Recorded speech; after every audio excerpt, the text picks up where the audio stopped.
Hi friends, আজকে আমরা বানাচ্ছি পপকর্ন চিকেন। তো তার জন্য আমি আগে থেকে ম্যারিনেট করে রেখেছিলাম চিকেনটাকে, এবং তারপর আমরা চিকেনের মধ্যে প্রথম দেব আদা রসুনের পেস্ট,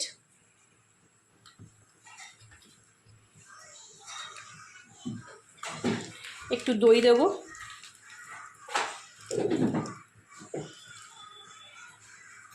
একটা ডিম দেব,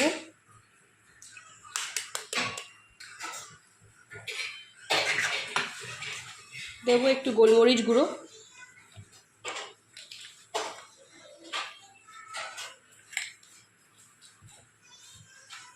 একটু জিরে গুঁড়ো, তারপরে দেবো চিলি সস,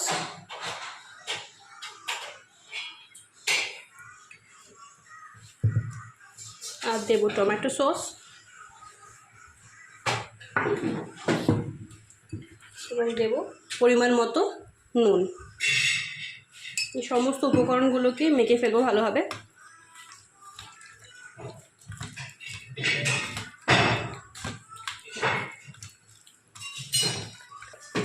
এইভাবে ম্যারিনেট করার পর আমরা রেখে দেবো আধ ঘন্টার জন্য রেখে দেবো এটাকে। ততক্ষণ এটা ম্যারিনেট হচ্ছে সাইডে, যতক্ষণ এটা ভিজছে চিকেনটা আর কি। তারপর আমরা বানাচ্ছি এর মধ্যে তার কোটিংয়ের জন্য জিনিসটা নেব।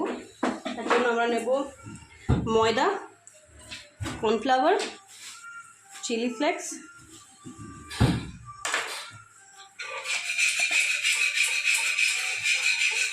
জিরে গুঁড়ো, আর নেব গোলমরিচ গুঁড়ো। এবার এটাকে এইভাবেই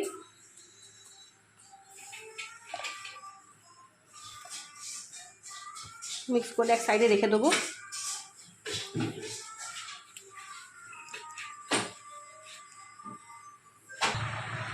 তো এইভাবে ম্যারিনেট করে রাখা চিকেনগুলোকে নেব, নিয়ে একটা একটা করে দেবো।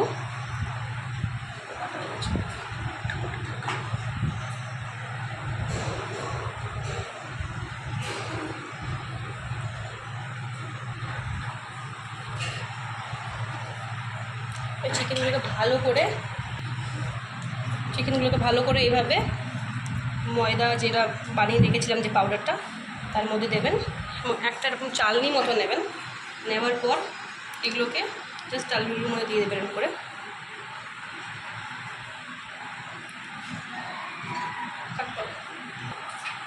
তারপর এইভাবে দেখছেন ঠান্ডা জল তৈরি করে রেখেছি আমরা। ঠান্ডা জল, বরফ দেওয়া জল আছে, ঠান্ডা জল দিতে পারেন। আমার ঠান্ডা জল ছিল না, তো আমি বরফ দিয়ে জলটাকে ঠান্ডা করেছি। এবার এইভাবে এটাকে চিকেনগুলোকে ডোবাবেন।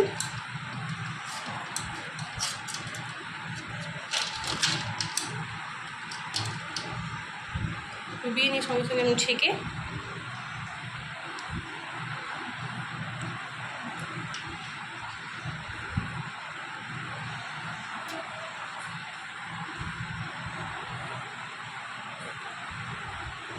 দিয়ে আবার ভালোভাবে এইভাবে চেপে চেপে মাখবেন। দেখবেন চিকেনগুলো নিজেই ক্রাম ছেড়ে দিয়েছে। দেখুন গাগুলো কীরকম ক্রামসের মতো হয়ে গেছে, দেখতেই পাচ্ছেন। ক্রামগুলো করার পর চেপে চেপে নেবেন, দেখবেন ক্রাম এরকম বেরিয়ে আসছে পপকর্নের মতো। ঝেড়ে ঝেড়ে নেবেন। এইভাবে সমস্ত চিকেন করার পর ডিপ ফ্রাই করে ভাজবেন। এইভাবে সব ক্রামগুলোকে ক্রাম টাইপের চিকেনগুলো করে ফেলেছি। এক জায়গায় করে নেবেন এবং এবার একটা পাত্রটা গরম করবেন। তারপর তাতে তেলটা গরম করে নেবেন। তেলটা গরম হয়ে যাবেন, ডিপ ফ্রাই তেল নেবেন, এভাবে ছেড়ে দেবেন।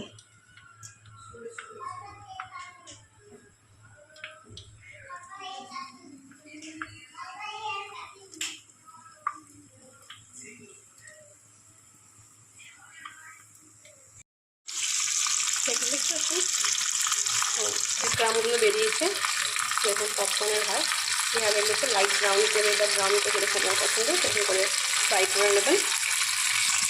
সেইভাবে একটা টিস্যু পেপার নেবেন, নিয়ে ফ্রাইং পকোড়াগুলোকে সার্ভ করবেন। তার তেলগুলো এক্সট্রা তেলগুলো অ্যাবজর্ব হয়ে যাবে।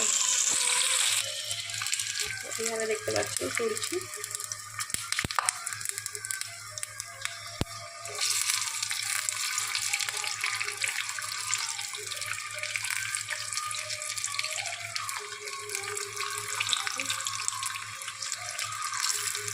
করে নেবেন।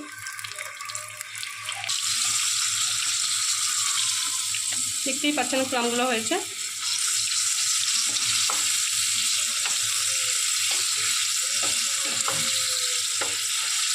এভাবে হাই ফ্লেমেই ভাজবেন, কারণ অনেকক্ষণ চিকেন ম্যারিনেট করার ফলে সেটা নরম হয়ে গেছে। হাই ফ্লেমেই ভাজবেন। দেখতে পাচ্ছেন আস্তে আস্তে ব্রাউন হচ্ছে।